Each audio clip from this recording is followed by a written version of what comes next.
Albertson. Welcome here to the Positive Energy Podcast. And Steve and I have been working on this for a while now and trying to figure out exactly what we're doing. And we're just going to kind of run down what this Positive Energy Podcast is going to be all about. And the main reason is that Steve and I, when we were looking at Facebook, social media, and all that, it was always like just negative. It was crap, to be honest with you. It was nothing on the news but crime. It was nasty politics. It was evil. It was hate.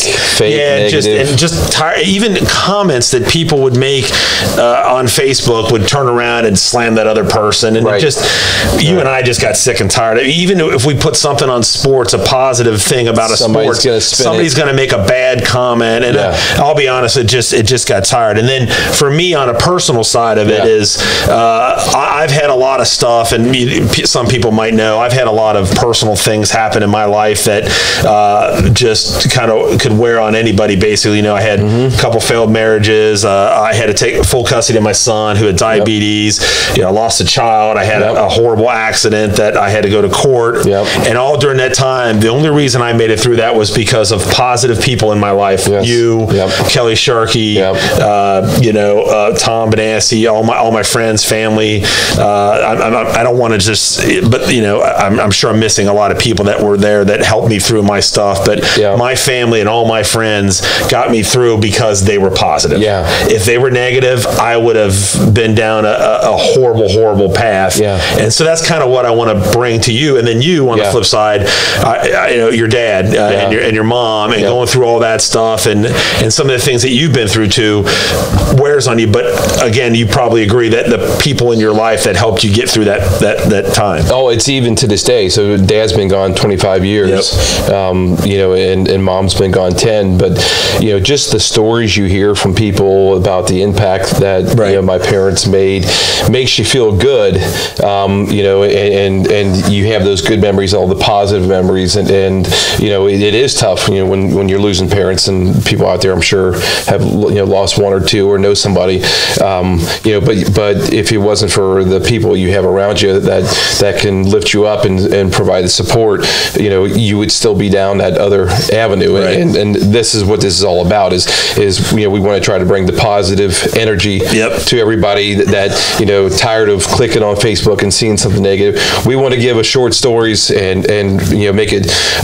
Hopefully, we can impact somebody's day. Yeah, that's what we're going to do. Is we're going to talk about some stories that Steve and I went through, and we found some stories, and it's all over the world. And it's things that it hit me, and I'm like, oh man, this is awesome. But we're also going to have people in the community, outside of the community, that we're going to interview too as well. But for this first episode, it was kind of to let everybody know what we're going to talk about. And again, it's just nothing but a positive thing here. And what we got is the first one, Steve, that really just, obviously Steve and I are sports oriented, and this story just really just hit home with me. And it was a story about let's go. I mean, it just there's a student athlete at Eastern Michigan University. His name is Brian Dooley. He's got a full football scholarship, and during this time, one of his teammates, his name is Jack Conti. He was a walk-on.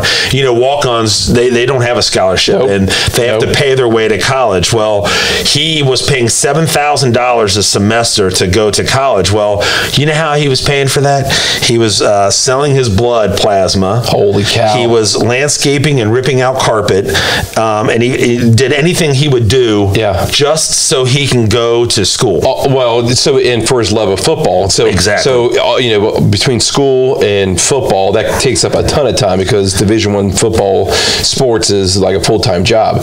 So he was trying to find time to make money, plus going to school, and he was selling blood. Yes, selling blood, ripping up carpet, doing landscape. Think about that. That's dedication. Football, offensive line, all positions are hard, but it's not an hour, 2 hours. You're lifting, you're study, you got film, you got this, plus trying to work. I mean, that's absolutely crazy. And he's one of those guys, from reading the story, that he was almost found it hard for himself to ask for help. Sure. So, and anybody would. Pride, anybody was. And he literally was considering quitting the team because his bills were just piling up, and he just couldn't afford it anymore. So here comes the sports, and how sports mean a lot, even even today, later on in life, so he had a teammate, Brian Dooley, who decided, you know what, I'm going to go to my coach. And he's on a full scholarship. He's on a full scholarship. He's got 1 year left on his scholarship.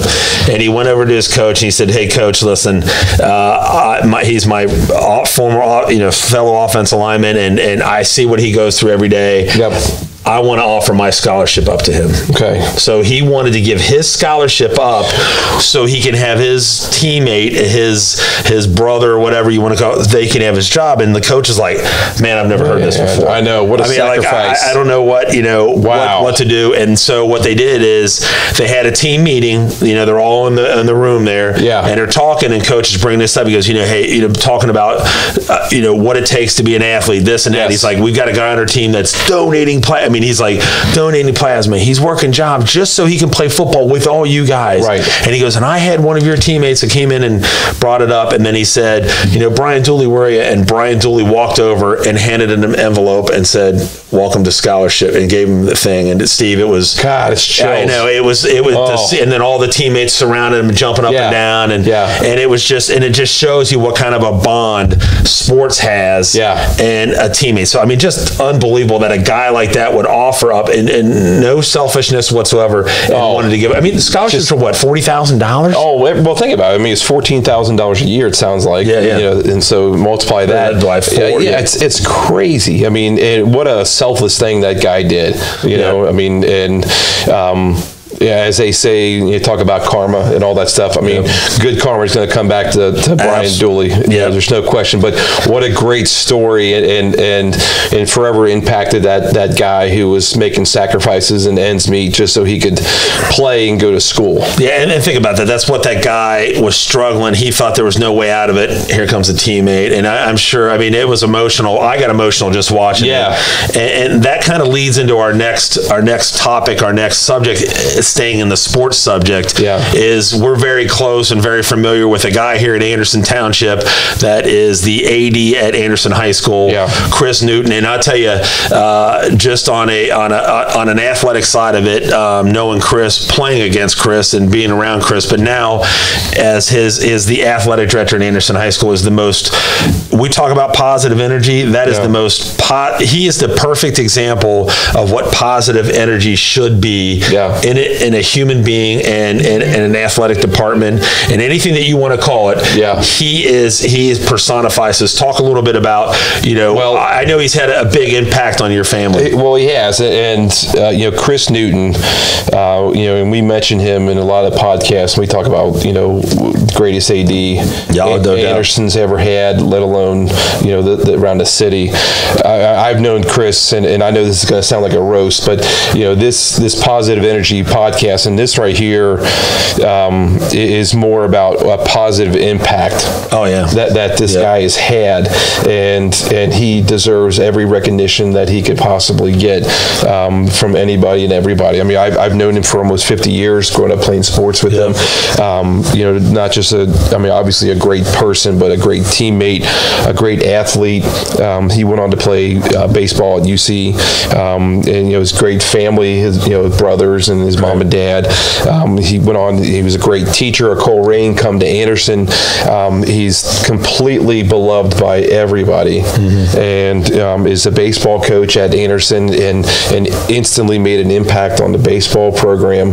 And then we were also fortunate for him to get the athletic director's position, and instantly, what an absolute impact he made positively with just the culture of the school.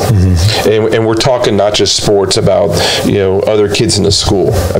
Here's a guy that could just be focused on just his coaches, and he knows every single player's name. He's high-fiving. I hear all the stories. He high-fives them all the time. He's so up. He's the biggest cheerleader for the students and for the athletes, for the coaches. His upbeat personality. for years, I know he always did a speech at the graduation because of how positive he is. He, every day, and I'm pretty sure this still goes on, he does announcements, because of his positive energy, that he provides to school, and he just changed the whole school. You see him at games, and he, he's got a million things on his mind. There's probably a lot of unfortunate negative things. Oh, absolutely. Parents or things going on, and he's still positive. He's throwing candy out to people, and he's high-fiving parents. It's just incredible, and he's made an impact on just my friendship, but my family, my daughters. Especially Abby, when she broke her ankle, the first person that was at our house was Chris Newton. And that's just no surprise to the people that know him. How many athletic directors go? Personal time. I mean, some might do a text, some might make a phone call, whatever. I mean, he shows up at the house, and it's just incredible what impact he has had on this community, and we are so fortunate to have him. Yeah, and I'm going to give you two examples of just my personal experience with him too, as well as obviously that we broadcast the football games. Here's an example of what happens. Friday night, I pull in, roll the window down, I see Newt. Newt, what's going on? He goes, best crew in Cincinnati coming in right now. So that's how Newt is. And then not only that, my stepson Zane has special needs, and Newt.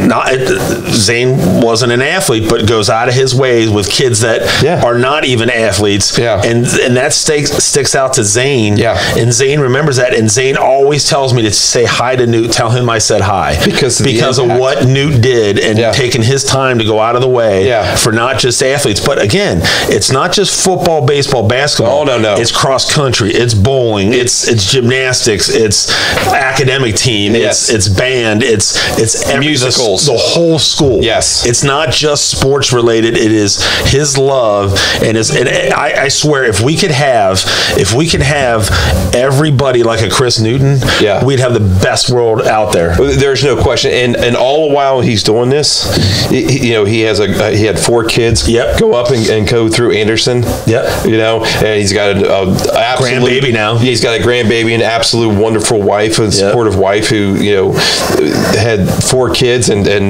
we were lucky enough to steal him away to be an athletic director, to all of our kids, and it's just unbelievable. And like as you said, now he's a grandpa. So I mean, I just can't say enough. And I know this kind of sounds like a positive roast, but I mean, just the impact that he has made deserves everything that he could get recognized for. From now, and people are going to be talking about him into the future. I agree, and no doubt Hall of Famer. I mean, just Oh, that's not even a question. I know. There's just he's got to be. He has just been a very positive impact. So. Well, lastly, I mean, every school should be lucky to have somebody like Chris, and we're so fortunate to have him. Totally agree. So, Chris, thank you for bringing the positive energy. That's something that we enjoy and we love it. And you have been a big impact on our lives, and not just ours, but our kids. And we really appreciate everything that you've done, and thank you for bringing that energy every day. Well, lastly, remember back when it was okay to say Redskins or Skins, and he had a saying, it was "I Skins," and he would get kids to say "Go Skins." He'd do interviews, stuff like that. Just to show the impact, somebody went and made shirts of his saying, and kids would wear them just because of him. Yep, that's the way he is. And thank you, Chris, for everything that you've done. We really appreciate it. So that's another spin of our positive, somebody in the community that we can bring out. So Chris, thank you again. So then Steve, on the other side, that I've got another story here. Is there was a boy that was not supposed to know, obviously, his birth mother. You know how adoptions go and stuff like that. So a young mother, she was, I believe, 20 years old at the time. Her name was Shauna Austin. And at 20 years old, she felt like she was not ready to support or to raise a child. So she went ahead and gave it up for adoption. And obviously, that's a hard thing to do. You have a baby that's born, you hold the baby for a little bit, and then you're giving it away. So I don't think I could handle it.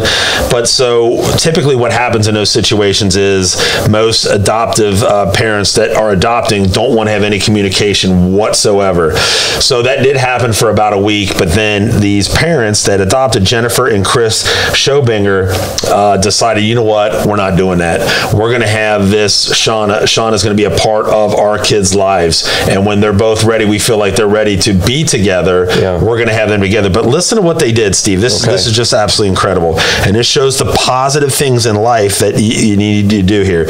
So every year, what they would do is they would send out pictures and binders of major and minor events that happened in this child's life. Okay. So when this baby was born, Shauna named it Riley. Okay. They obviously changed the name to Stephen, I think is what it was. So they didn't meet, but she just kept getting binders and like words he said. And, hey, he's got his first soccer game. Milestones. Hey, he's got this, right? So at 7, they met for the first time. So they agreed to have him meet, and they let her be a part of his life, taught him how to fish, taught him all these things, and made it a whole big thing. And at 26, as I guess the relationship progressed, her son Stephen now is 26 years old, married, getting ready to have a baby. Have a baby, and guess what the baby's name is? What is it? Riley. The name of the mom. That's what. No. The name that she gave him originally. His name's Stephen. She named him Riley when he was first born. I gotcha. And so he named. Wow. His baby boy Riley after basically himself. But because of his mom. Because of his birth mom. And I tell you what, the thing that really stuck out to me. Now listen. Now this is exactly what we're talking about here. This is a quote from the adoptive parents. It says, "I think the lesson learned is sometimes we create barriers where barriers don't need to be. And when we all pull down these barriers, you really find love on that other side." Wow. I mean, how powerful is that? Wow. Because think about, I've had people in my life that I might have got mad about, and maybe you kind of get defensive and all that, but think about how they reacted to that. And in the other comment, they said, you can't be loved too much. Think about that. You cannot be loved. No, I couldn't agree more. I mean, it's just an incredible, positive thing that these parents, wanted to have them and the real mother in their lives. Do me a favor, will you read that again? I mean, it's just think about it. So powerful. I think the lesson learned is sometimes we create barriers where barriers don't need to be. And when we all pull down the barriers, these barriers, you really find love on the other side. Man, wouldn't it be great if out in the world in politics and everything, in this whole crazy world we live in right now, if everybody would listen to this? Absolutely. I mean, there's no doubt about it. And I think the first thing people do, Steve, is they go to that negative side instantly. And if they didn't do that and they took examples of these people, would just be, a great thing and a positive aspect of their lives. I mean, well, what a great story. That's incredible. I mean, it's unusual. You don't hear that too much, and that's why we have to promote it. Absolutely. Because it's such a great, I don't want to say feel good, but it's so positive that kudos to them, and that first story to that Brian Dooley. I mean, it's just incredible. I mean, those are the stories that should be the top stories in the news, and they're not, and on Facebook and social media, whatever. That's what we should be leading with. I totally agree, and hopefully that's what we're going to bring to light. So we're also going to be bringing you stories, but we're also going to do interviews with. And one that we're working on to line up is Dan Becker, Turpin grad, who just got a kidney, and a Turpin grad gave him the kidney. So we're going to have him on. We're working out the details of when you and I can work it out. So we're also going to do stories, but we're also going to interview people that have an impact, not here, locally and outside the area too as well. And if you know anybody out there that has been a positive impact or gave positive energy to this, and it could be a teacher, it could be a coach, it could be anything in a workforce, it could be be a police officer. It could be a fireman. It could be in any aspect of somebody that has affected somebody's life, obviously in a positive way, that whether they realize it or not. Yep. Because we've seen that a lot, where sometimes if you say something and that person may take it to heart and don't not, may not realize the impact that person has with the words that you say, and it can really change their life. Absolutely. That's what I was getting ready to say is, stay positive to people, because you don't know. Yeah. You might make their day. Yeah. And if you say something bad, it might ruin their day. Yeah. And just trying to keep that positive. And I understand the difficulties of life and what's going on, but if you pretty much look, if you have a positive mindset, positive things will happen. That's if you right. have a negative mindset, negative things. I couldn't agree more. Wake up in the morning, you say, "Oh, it's going to be a bad day." Right. Well, it is going to be a bad day. Right. And so that's kind of what we're trying to. Remember Mike Morgan when he was the athletic? Yeah. Do you remember what he said every single time? I mean, his greeting. Hey Mike, how's it going? And he's dripping sweat. He's out lining the fields. He's probably got 3 emails and phone calls of parents bitching about something or whatever. Right. He's got so much going on, and he didn't have enough time in a day. And you say, "Hey Mike, how you doing?" And he would always say, "It's a great day." Yeah. It's a great day. Yep. Because he had to have that to keep going. And that feeds off on people. Absolutely. It's incredible. Yeah. So Steve, this has been a great podcast. Great our first one that we've brought out, and obviously the positive energy. We just implore everybody out there to keep that positive nature out there and keep it going, and try to say something positive to somebody you see today or you see tomorrow, and keep that positive. You never know. You really don't. And pass on the good stories to us. Absolutely. We need it. We would love to promote it. Yeah. You can drop Steve an email. You can send him a text message myself too. So Steve, this has been really cool. And then next week, hopefully we're going to continue still to do our other podcast too as well. This week in Anderson and Dingle and the Coach. But this is just one that we felt was very necessary with the way society is today to bring the positivity to everybody. Yeah. All right. So Steve, it's been a great job. Yeah. Again, remember, say something positive to somebody today. You never know what that impact can have in their life. So again, for Dan Albers and Steve Ellis, you've been watching the Positive Energy Podcast. We will catch you next week.